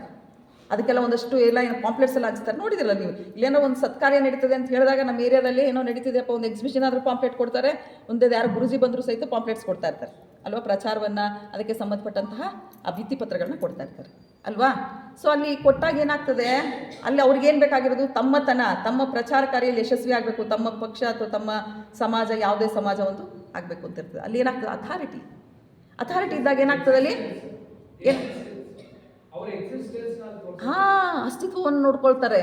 ಅಲ್ಲಿ ಅಧಿಕಾರ ಬಂತವ್ರಿಗೆ, ಅವ್ರು ಏನು ಮಾಡ್ತಾರೆ, ಪ್ರಚಾರ ಮಾಡಬೇಕು, ಇದೆಲ್ಲ ಹೇಳಬೇಕು. ಅಲ್ಲಿ ಆ್ಯಕ್ಚುಲಿ ರಾಷ್ಟ್ರೀಯತೆಗಿಂತ ತನ್ನ ಪ್ರಚಾರ ಮಾಡಬೇಕು ಅಲ್ವಾ. ಈ ರೀತಿಯಾದಂಥ ಮನೋಭಾವ ಏನಿದು, ಅಧಿಕಾರ ಮನೋಭಾವ, ಅಥಾರಿಟಿ ಇಲ್ಲಿ ಅಲ್ವಾ. ಅಲ್ಲಿಂದ ಒಳ್ಳೇದಾಗ್ತದೆ, ಅವರು ಹಿಂಗೆ ಪ್ರಚಾರ ಮಾಡ್ತಾ ಹೋಗ್ತಾರೆ. ಒಂದು ಸಮಾಜದ ರಾಷ್ಟ್ರೀಯತೆ ಹೇಳಿದ್ರೆ ಬೇರೆ ಇನ್ನೇನೋ ಒಂದು ಸಂಘ, ಹಿಂದೂ ಇರ್ಬೋದು, ಇನ್ನೊಂದು ಇರ್ಬೋದು ಅಲ್ವಾ. ಅದನ್ನೆಲ್ಲ ಪದಗಳು ಹೇಳಬಾರ್ದು ಆ್ಯಕ್ಚುಲಿ ನಾವು. ಹಂಗಿದ್ದಾಗ ಅವ್ರು ಏನು ಮಾಡ್ತಾರೆ, ಅಲ್ಲಿ ಏನಾಗ್ತದೆ, ಸಮಾಜದಲ್ಲಿ ಏನಾಗ್ತದೆ, ನಾವು ಯೂನಿಟಿಗೋಸ್ಕರ ಇದೆಲ್ಲ ಮಾಡ್ತಿದ್ದೀವಿ ಅನ್ನುವಂತಹ ಇದನ್ನು ಅವರು ಭಾವನೆಯನ್ನು ಬಿತ್ತುತ್ತಾರೆ. ಬಟ್ ಅಲ್ಲಿ ಏನಾಗ್ತಾ ಇದೆ, ಅಲ್ಲಿ ಏನಾಗುತ್ತೆ, ಅಲ್ಲಿ ಈ ಥರ ಹೋದಾಗ ಘರ್ಷಣೆ ಉಂಟಾಗ್ತದೆ ಅಲ್ವಾ. ಯೂನಿಟಿಗೆ ಅಂತ ಮಾಡಿದಂಥ ಕೆಲಸ ಅಲ್ಲಿ ಏನಾಗ್ತದೆ, ಈ ಅಧಿಕಾರದಿಂದ ಅಲ್ಲಿ ಸಪ್ರೇಷನ್ ಒಂದಿರ್ಬೋದು, ಮತ್ತು ಇನ್ನೊಂದು ಘರ್ಷಣೆ ಆಗ್ತದೆ, ಒಬ್ರಿಗೊಬ್ರು ಅಲ್ಲಿ ಮನಸ್ತಾಪಗಳು ಬೆಳೀತದೆ. ಅದರಿಂದ ಒಳ್ಳೇದಾಯ್ತಾ, ಅಲ್ಲಿಂದ ರಾಷ್ಟ್ರೀಯತೆ ಬೆಳೆಸೋಕಾಯ್ತಾ, ಇಲ್ಲ. ಅದನ್ನು ನೀವು ಇನ್ನೊಂದು ಏನು ಮಾಡ್ಬೋದು, ಈ ರಿಯಲೈಸೇಷನ್ ಹೇಗೆ ಮಾಡ್ಬೋದು, ರಾಷ್ಟ್ರೀಯತೆಯನ್ನು ತೋರಿಸ್ಬೇಕಪ್ಪ ಅರಿವಿನ ಮೂಲಕ. ಅಂದ್ರೇನು, ಅಲ್ಲಿ ನಮ್ಮ ಅರಿವು ಯಾವಾಗ ಬಂತೋ ಅಲ್ಲಿ ನಾವೇನು ಮಾಡ್ತೀವಿ, ಇನ್ನೊಬ್ಬರಿಗೆ ದೋಷಾರೋಪಣೆ ಮಾಡ್ಬೋದು, ಇನ್ನೊಬ್ಬರನ್ನ ಸಪ್ರೆಸ್ ಮಾಡೋದಾಗಿರ್ಬೋದು, ಅಥವಾ ಇನ್ನೊಬ್ಬರಿಗೆ ತೊಂದರೆ ಕೊಡುವಂತಹ ಮನೋಭಾವ ಇರೋದಿಲ್ಲ ರಾಷ್ಟ್ರೀಯತೆಯನ್ನು. ಅಲ್ಲಿ ಯಾವ ರೀತಿ ನಾವು ಯೂನಿಟಿಯನ್ನು ಮಾಡ್ಬೋದು ಅನ್ನೋಂತ ಹೇಳಿ ಅರಿವನ್ನು ಇಟ್ಕೊಂಡು ಗಮನಿಸ್ತಾ ಜನಗಳಿಗೆ ತನ್ನ ನಡೆನುಡಿಗಳಿಂದನೇ ನಾವು ಮಾಡ್ತಾ ಹೋಗ್ಬೋದು. ಅದಕ್ಕೆ ಪ್ರಚಾರ ಭಿತ್ತಿಪತ್ರ ಬೇಕಾಗಿಲ್ಲ ಅಲ್ವಾ. ಯಾವುದೇ ಆಯ್ಕೆ ಇಲ್ಲದಂತಹ ಯಾವುದೇ ಒಂದು ಪ್ರಚಾರ ಕಾರ್ಯಗಳಿಗೆ ಬೇಕಾದ ಸಲಕರಣೆ ಇಲ್ದಿರೇ ನಾವು ನಮ್ಮ ಅರಿವಿನಿಂದ ಗಮನಿಸುವುದರಿಂದ ಸಮಾಜದಲ್ಲಿ ನಡೀತಿರುವಂತಹ ಏನು ಕ್ರಿಯೆಗಳು ನಡೀತದೆ ಅದನ್ನು ನೋಡೋದ್ರಿಂದಲೇ ನಾವು ಮಾಡ್ಬೋದು. ಸೊ ಇನ್ಯಾರೋ ಇನ್ನೊಂದು ತಮ್ಮ ಕೊಡುಗೆ ಯಾರು ಹೇಳೋದಿದ್ರೆ ಹೇಳಿ, ಡಿಫ್ರೆನ್ಸ್ ಬಿಟ್ವೀನ್ ಅಧಿಕಾರದಿಂದ ಹೇಗೆ ಮಾಡ್ಬೋದು, ರಿಯಲೈಸೇಷನಿಂದ ಯಾವ ರೀತಿಯಾದಂತಹ ಬದಲಾವಣೆಯನ್ನು ತರಬಹುದು. ಇವೆಲ್ಲ ನಾವು ಯಾಕೆ ಹೇಳ್ತಾ ಇದ್ದಾರೆ, ಕೃಷ್ಣಜಿ ಅವರು ಯಾಕೆ ಹೇಳ್ತಿದ್ದಾರೆ, ತಿಳುವಳಿಕೆ ಕೊಡ್ತಾ ಇದ್ದಾರೆ ನಮಗೆ. ಸಮಾಜದಲ್ಲಿ ಮೇಲು ಕೀಳು ಹೋಗಲಿ ಅಂತ. ಆಮೇಲೆ ಅಧಿಕಾರದ ದುರ್ಬಳಕೆ ಆಗದೇ ಇರಲಿ ಅಂತೇಳಿ ಅಲ್ವಾ, ಹೌದಲ್ವಾ. ಅದು ಮುಖ್ಯ. ಯಾಕಂದರೆ ಅಧಿಕಾರ ಎಲ್ಲಿ ನಿಮಗೆ ಬರ್ತದೋ ಅಲ್ಲಿ ಹೇಳಿದ್ನಲ್ಲ, ಅಲ್ಲಿ ಲೀಡರ್ಶಿಪ್ ಇದೆ, ಎಲ್ಲ ಇದೆ.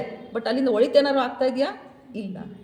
ಸೊ ಅದಕ್ಕೆ ಅಲ್ಲಿ ಅರಿವನ್ನು ಮೂಡಿಸ್ಲಿ. ಅದಕ್ಕೆ ಅವ್ರು ಹೇಳ್ತಾರೆ, ಸೊ ನಿಮಗೆ ಅಧಿಕಾರ ವಿತ್ ರಿಯಲೈಸೇಷನ್ ಇದ್ದಾಗ ಯಾವ ರೀತಿಯಾದಂತಹ ಕಾರ್ಯಗಳು ಉಂಟಾಗ್ತದೆ, ಅಧಿಕಾರ ವಿತೌಟ್ ರಿಯಲೈಸೇಷನ್ ಇದ್ದಾಗ ಯಾವ ರೀತಿಯಾದ ದುರ್ಬಳಕೆ ಆಗ್ತದೆ, ಯಾವ ರೀತಿಯಾದಂತಹ ಘರ್ಷಣೆಗಳು, ಗೊಂದಲಗಳು ಬೇರೆ ಹೊರಗಡೆ ಆಗೋದಿರಲಿ. ನೀವು ಮತ್ತು ಇನ್ನೊಂದೇನು ಮಾಡ್ತೀವಿ ನಾವು, ನಮ್ಮ ಕಿಚ್ಚು ನಮ್ಮನ್ನಲ್ಲದೆ ಯಾರನ್ನ ಸುಡ್ತದದು, ಹೊರಗಿನ ಸುಡೋದಲ್ಲ. ಫಸ್ಟು ನಮಗೆ ಇರುವಂಥ ನಮ್ಮ ಭಾವನೆಗಳು ಏನಿರ್ತದಲ್ಲ, ನಮ್ಮ ಯೋಚನಾ ಲಹರಿ ಫಸ್ಟ್ ಯಾರನ್ನ ಹಾಳು ಮಾಡ್ತದದು, ನಮ್ಮನ್ನು ಹಾಳು ಮಾಡ್ತದೆ. ಸೊ ನೀವು ಸಮಾಜ ಉದ್ಧಾರ ಮಾಡೋದು ಬೇಕಾಗಿಲ್ಲ.